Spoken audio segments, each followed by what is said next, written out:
একজন শিক্ষার্থী তারা তাদের দীর্ঘদিনের বঞ্চনার যে দাবি, মৌলিক তিনটা দাবি।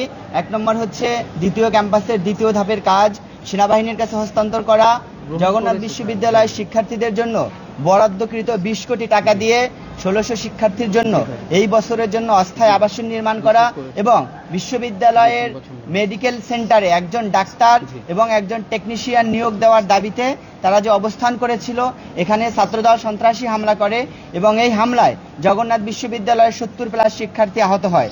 শিক্ষার্থীদের মধ্যে ছিলেন জাতীয় ছাত্রশক্তি সভাপতি এজিএস সহ অন্যান্য প্রতিনিধিবৃন্দ, যকসুর সদস্যবৃন্দ এবং অন্যান্য সাধারণ শিক্ষার্থীরা এবং ইনকিলাব মঞ্চের দায়িত্বশীল বৃন্দ। আমরা এই ন্যাক্কারজনক হামলার তীব্র নিন্দা জানাই।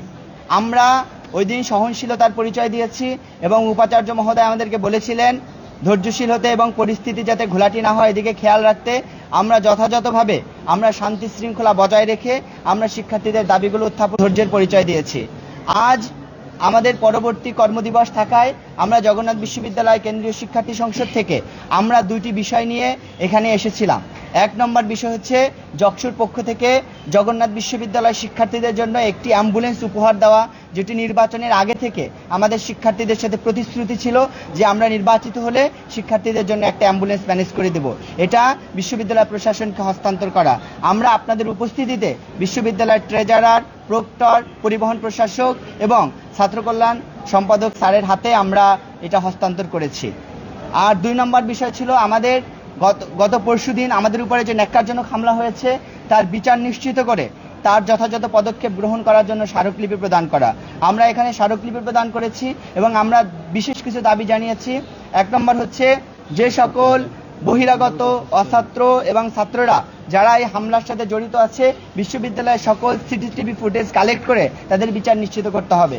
এক্ষেত্রে যারা বহিরাগত এবং অছাত্র তাদেরকে অতি দ্রুত দেশের আইন অনুযায়ী ফৌজদারি অপরাধে যে দণ্ড হয় এর অধীনে তাদেরকে শাস্তি নিশ্চিত করতে হবে।